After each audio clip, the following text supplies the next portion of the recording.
The power goes out at 4 in the afternoon, January. And for the first hour, nothing feels wrong. House is still warm. Somebody makes a joke about it. Everybody figures it's back by supper. Supper comes. It don't come back. Around 9, you notice the floor's gone cold under your feet. By 11, you can see your breath in the hall. And by 2 in the morning, the whole house is cold clear through, and every one of you is lying in a bed that won't warm up, doing arithmetic in the dark. And that hour, 2 in the morning, that's when a man does the foolish thing. Drags a charcoal grill into the kitchen, lights a camp stove in a closed-up room. And every winter, some of them don't wake up. Hundreds across this country. Quiet in their sleep. Trying to stay warm. Now, I'm going to give you 7 things we do on a night like that. Cost you nothing. It's all in your house right now.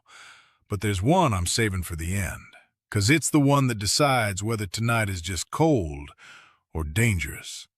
And all of it works with no power and no flame of any kind. First, I've got to fix how you're thinking. You're trying to heat a house. Stop.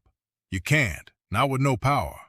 A house is a big box of air, and warming it takes a real fire burning for hours, and you haven't got one. Every hour you spend trying is an hour the cold beats you. Here's the whole of it. Truest thing I know about winter. A house can't be warm. Only a person can. You're not heating the house, neighbor. You're keeping the people warm.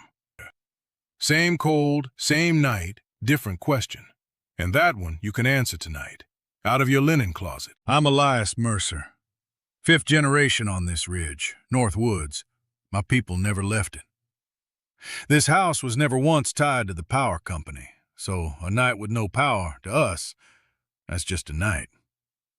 Every trick I'm about to lay on this table, my grandfather Amos copied into a leather journal before I was born, and he told me plain, more than once, don't let it end with me.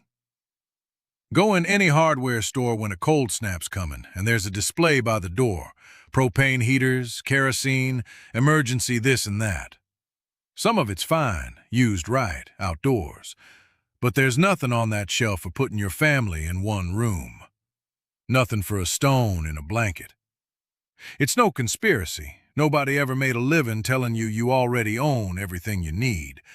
So nobody says it. And a thing nobody's got reason to say gets forgot inside one generation. Subscribing helps these find the folks who need them. That's all I'll say on it. Before the first one, the rule, and I won't soften it. Never burn a thing indoors that wasn't built and vented to burn indoors. Not charcoal, not a camp stove, not a grill, not the oven hung open. Every one of them puts out carbon monoxide. You can't see it. Can't smell it. It doesn't warn you. It just makes you sleepy. In a closed room, it can kill in minutes. Now, did the old folks carry heat inside? They did. A warming pan of coals run between the sheets. And people died of it too. So we don't. We keep what was right about it. Heat you can carry to bed. And we do it safe. A stone off the wood stove wrapped in wool. Same job. Nobody dies. That's the whole channel right there. Honor the old way. Keep the danger out of it. Everything past here has no flame at all. 1. Shrink the house to one room. Small room. Fewest outside walls, fewest windows. Upstairs, if you've got it, heat rises, holds up there longer. Shut every door you don't need. No door on the doorway. Hang a quilt on it. And hang one at the bottom of the stairs, too. An open stairwell pulls your warm air straight up and gone. Then everybody lives in that room. I worked that out one bad stretch. 4 folks in a small closed room hold it warmer than one ever could, just off the heat coming off you. You'll feel it inside an hour. Bring it all in before dark. Every trip out that door lets the warm out and the cold in. 2. Stop the leaks. This isn't proper work. It's dark, and you want the worst of it stopped in 20 minutes. Roll a towel tight along the bottom of every door. That gap's your biggest hole and the easiest to plug. Blanket over each window once the sun's down. Glass is the thinnest part of any wall. But the sunny side, in the daytime, open it up and let that sun in the glass. That's free heat. Then close it the second the sun leaves. And a fireplace sitting cold? Shut the damper. An open flue's just a chimney carrying your warm air up and out. 3. Insulate under yourself, not just over. This one I got wrong for years. Piled blanket on top and lay there, cold, couldn't figure it. It's under you. The mattress pulls heat straight down out of you, and your own weight mashes the padding flat right where you lie, so it quits working. So a folded quilt under the sheet, not just on top. On the floor, get cardboard, a rug, a pile of coats between you and it. Rule I go by, 1 under for every 2 over. And the doctors say the same, turns out. First thing they do for a body gone cold is get something under 'em, off the cold ground. 4. Warm the bed before anybody's in it. Here's why the night's so cruel. You climb in, and your own body's got to warm all that cold cloth by itself. Takes forever. You shiver the whole time. So don't get in a cold bed. Jug of hot water at the foot an hour before, under the covers, working while you're still up. That's all a warming pan ever was. And an old boy I knew, spent his life in the high country, told me put your clothes on fresh and dry right before you climb in, not the ones you wore all day with the damp in 'em. And sleep close if you can. 2 in a bed's warmer than 2 in 2 beds. That's no hardship. 5. Dress the person, not the room. Wool next to your skin. Amos drilled that in me. Wool holds its warmth even damp, and cotton just doesn't. A cotton shirt with sweat in it'll chill you steady, and you won't know why you're cold in 3 layers. There's a saying for it. Cotton kills. So, loose layers, not one tight, thick thing, 'cause it's the still air trapped between 'em doing the work. Dry socks, changed the minute they're damp. Something on your feet. And wear a hat. In the house, feels foolish. One of the best things you can do. Then don't sit still all evening. Get up, move, carry something. A working body makes its own heat, just not hard enough to sweat. 6. Eat hot, and eat enough. A cold body burns fuel like a stove, and a person who hasn't eaten can't stay warm no matter the blankets. Ida, my grandmother, kept something hot on the back of the stove all through the cold months. Soup, broth, beans. Hot in you before bed warms you from the inside, where it counts. And here's one folks get backwards. A drink is not a warming thing. Don't care how warm it feels. It brings the blood up to your skin, so your face goes flush, and you feel toasty while you're losing your heat faster out through that skin, and it dulls your judgment about the cold at the hour you need it sharp.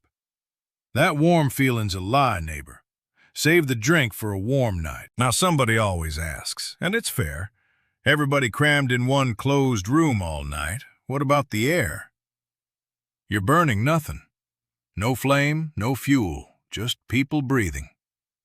A room of sleeping folks is fine for a night. That was a whole family in a small cabin every winter for 200 years. The only way that room turns dangerous is the one way I already told you. Somebody lights something in it. That's the whole danger. So the same rule keeps you warm and keeps you safe. Nothing that burns comes in the room. You don't need to crack a window and lose your heat. You need to not light a fire you can't vent. Couple things to mind while this is going.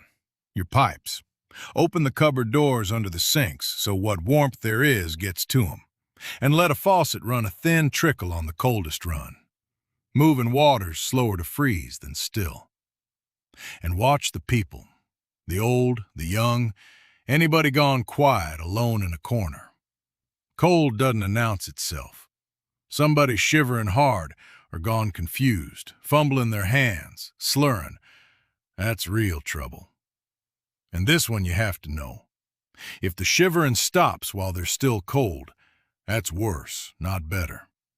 That's the body giving up. Get 'em warm, get 'em dry, Get something hot in them and get help.